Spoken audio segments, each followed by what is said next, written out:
Just remember I'm taller. So testing. 1, 2, 3. Got you in the back. Got you in the back. Got you in the front. Got you in the side. Testing. Anybody still need to check? 1 second. Yep. Testing. 1, 2, 3. Got you.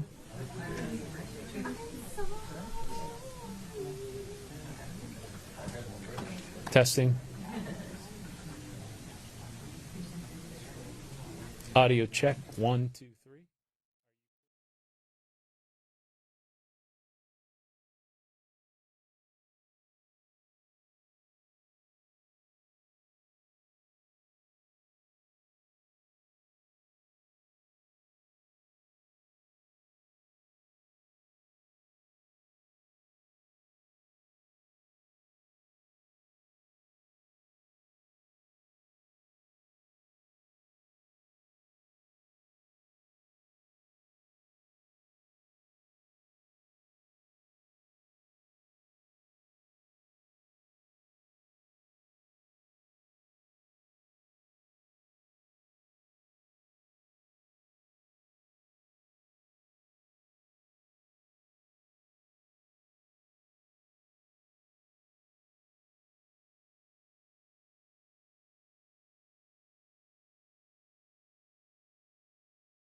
Bovino, Commander at Large for CBP Assets here in Minneapolis. I'd like to take a few moments here before we take questions and before we hear from my colleague, Mr. Marcos Charles, to talk about a subject that I think is very important given the events over the past couple of days. And that topic is the topic of choices. Choices. Now, choosing or making a choice is one of the only true freedoms that any of us really have, is to make a choice. Whether that's the choice to be here today as the media, the choice to go to school, join the military, join law enforcement. Making a choice is a freedom that resides within us. Now, good choices are important in life, as we all know. And many actions that take place are due to our choices. The choice to, say, cross the border illegally, that is a choice that someone makes. To cross the border illegally, that's a choice. The choice not to utilize the CBP Home app, that's a choice. Not standing in line and doing it the right way, that is a choice. And there are always actions that result from our choices. When you choose to use your 5-year-old child as a shield to evade law enforcement, that is a choice that someone makes. And there are actions and consequences that result from that choice.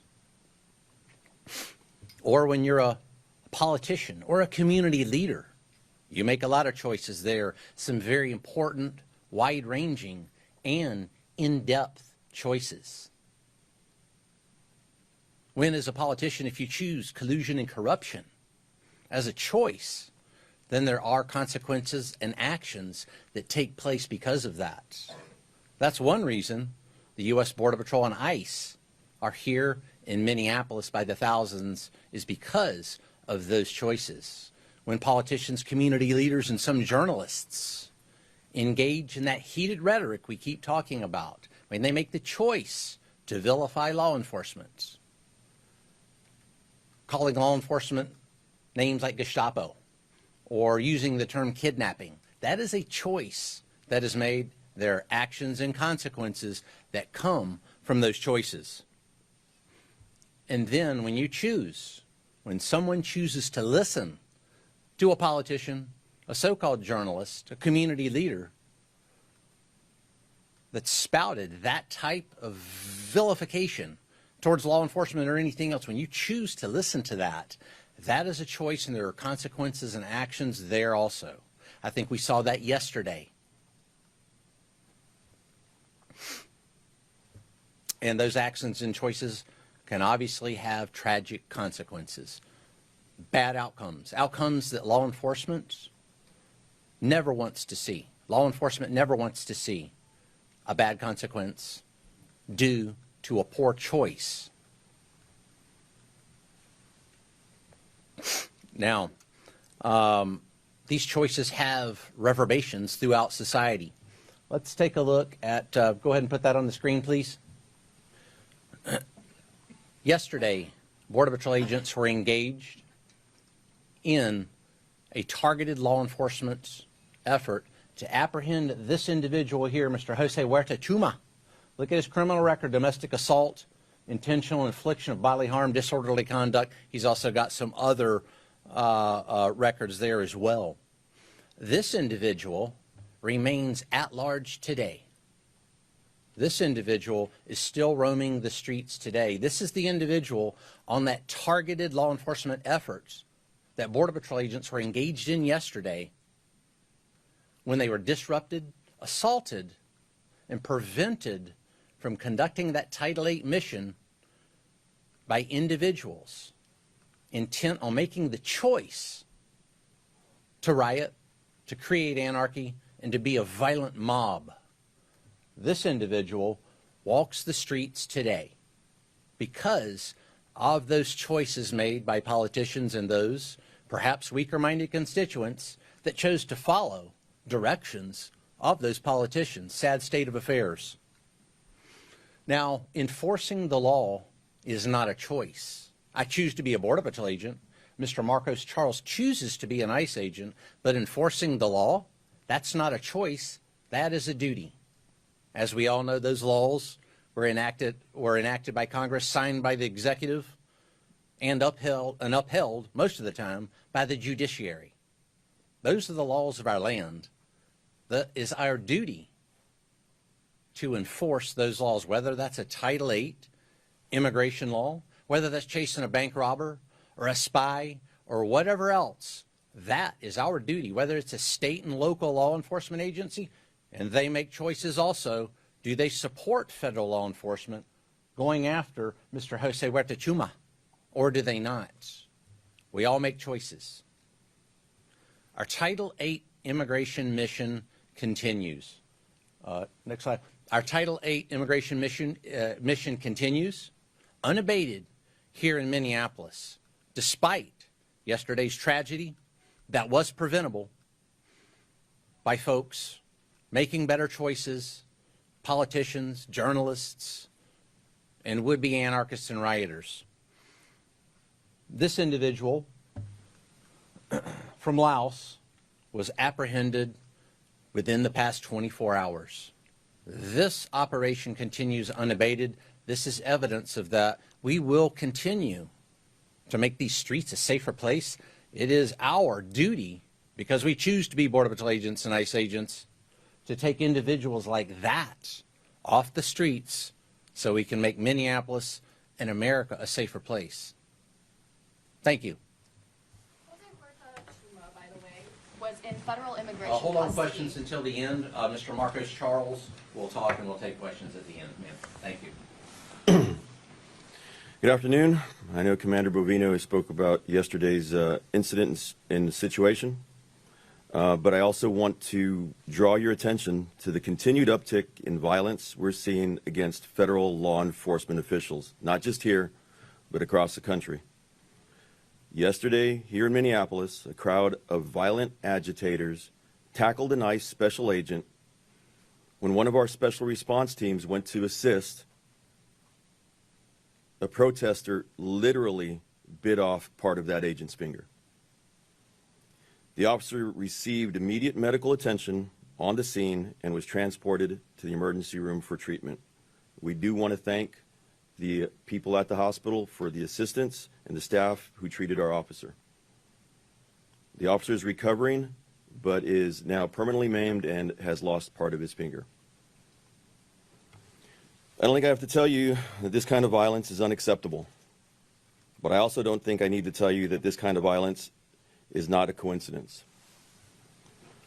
When sanctuary politicians, activists, and the media work hard to create chaos and fear instead of using their platforms to reassure their communities, this is the result. The reality is, and this is what Commander Bovino and I have been talking about all week, we're out here to arrest dangerous criminal illegal aliens so they can't victimize innocent people in our communities anymore. Since the beginning of this operation, we've arrested over 3,400 illegal aliens, removing criminals, gang members, and terrorists out of Minnesota communities, detaining them in ICE custody for removal from the country. Those are criminals who won't reoffend in our communities. Those are criminals who won't be creating more victims that could be one of your family members or loved ones. Some of these criminals that we arrested yesterday are on the scene, well, these are our agitators from yesterday, if anybody wants to take a picture of these people or haven't seen them yet. The first picture was the individual who decided to bite off one of our agents' fingers. Some of the criminals we arrested yesterday: 40-year-old criminal illegal alien from Honduras convicted of assault. A 51-year-old criminal illegal alien from Laos convicted of assault also. A 45-year-old criminal illegal alien from the Ukraine convicted of first-degree robbery. And a 46-year-old criminal illegal alien from Laos who is convicted of facilitating child sex crime. ICE officers and agents are out there every day arresting the worst of the worst, so law-abiding citizens in this country and in Minnesota can sleep easy at night. This work isn't about headlines, it's about public safety. We can now take some questions. Commander Bovino. I have a question for Commander Bovino. Previously in federal immigration custody in 2018 at a jail in Minnesota, and then was released under the Trump administration again in 2018. You talk about choice. That was also a choice to release this individual, the man that you were targeting, obviously, to detain him. So if he was released in 2018 from federal immigration custody, why would that be the case? Why was that choice made? Yeah, I don't know the particular case in 2018 that you're talking about, but this individual that you want to put that back up there, please? That individual is now an illegal alien. It's my mission to find this illegal alien before he harms another American citizen and does harm. That's what I'm after there. And yet we can go back and look and blame in history. Right now, my mission is to take this individual off the street. And the main point here being is this individual is in the process of being taken into custody. Agitators, rioters, and anarchists prevented us from taking this individual into custody because of a very, very chaotic scene. This individual should be in custody right now, not out on the streets preying on Americans. That is the story that is most poignant here. Commander Bovino. Multiple videos from different angles of the shooting from yesterday, and at no point is he seen brandishing. I'm sorry, repeat that, please. We have seen multiple videos from the incident yesterday from different angles, and at no point do we see Alex Pretti brandishing a weapon. DHS Secretary Kristi Noem said that he was brandishing a weapon, and in the video we see him on the ground with his hands on his head. We see an officer leaving what it appears to be with the weapon after he extracted it from Pretti's waist area. Did the officers see the weapon? Did they see him brandishing the weapon at him? Sure. Many videos out there, many different accounts that you may see, that I may see, that anybody here may see. That, folks, is why we have something called an investigation, to take what you're talking about, to take those videos, to take witness statements, to take officer statements, all those minute details that will paint a true picture, not a freeze frame concept, and paint a larger picture of what really happened. That is why we investigate, so we can get to the truth, so there's not speculation. Speculation after 24 hours, you've got a lot of speculation in there. That officer, let's think of what those agents were doing on that scene, making a split-second decision. You've had 24 hours to try and armchair quarterback things. That agent had a split second to make a decision. Commander Bovino, between your agency, Commander It's Bovino. not speculation. Who's next? Right here. Commander, was Alex Pretti armed when he was shot? Again, the investigation is going to uncover all those facts, things like how many shots were fired, where were the weapons located.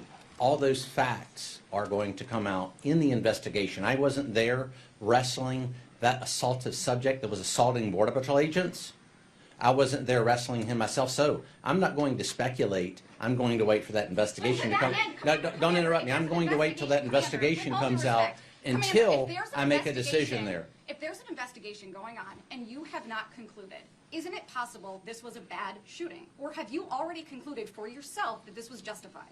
I've not concluded anything. I've not given you a conclusion. But what I do know, it's a bad shooting. what I do know is this individual was on that scene several minutes before that shooting, interfering with a lawful, legal, ethical law enforcement operation to arrest Jose Huerta Chuma.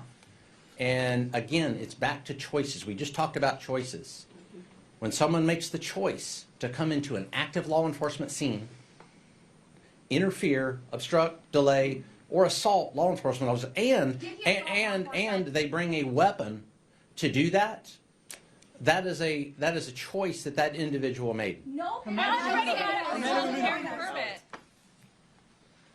Commander Bovino, when it comes to the shooting, from what I understand, there were 2 agents who fired shots. We know one of the agents had 8 years experience, and we know he was a less lethal instructor and had this training. What did the other agent, what was his history, and are they both working right now, or are they on administrative leave?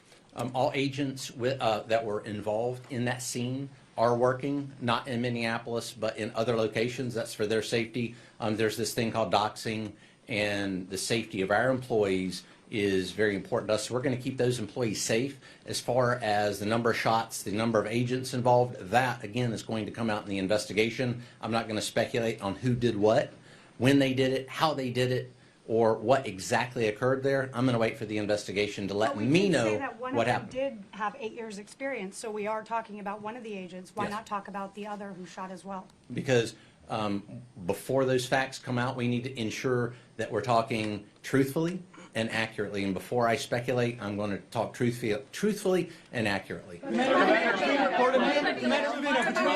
Between your agency, Border Patrol, and Mr. Charles, your agency, ICE, we've now seen 2 separate people shot and killed by your officers within 17 days. Do either of you plan on taking any accountability for those actions? 2 suspects, or you're correct, 2 suspects have been shot, and suspects that assault, delay, obstruct, or threaten a law enforcement officer's life. It goes back to the choices that we just talked about. When individuals make poor choices, poor decisions, come into a law enforcement situation, an active law enforcement situation, conspire to come into that situation, whether that's based on ideology, we don't know. That'll be in the investigation that we just talked about. That's what we base those split-second decisions on, and our law enforcement officers are safe. They managed, they managed to come home at the end of shift. And, you know, again, I would implore upon any individuals, whether they're anarchists, rioters, or anyone else that thinks it wise to go into a law enforcement scene to disrupt, to delay, is to don't do that. Let's think about that in terms, say a bank robbery is in progress and the police are taking care of that, and then you decide to go in there and perhaps take action. That's not a good idea in any form or fashion. The same thing with Title VIII, same thing with Title VIII enforcement. We are after an individual with a very serious criminal record. We don't need any help. Thank you. Commander, the group chat. Can you talk about the leaked chat of protesters? Commander. The public wants more answers. So the press conference here just finished. Commander Bovino just gave his remarks, and the press had many questions.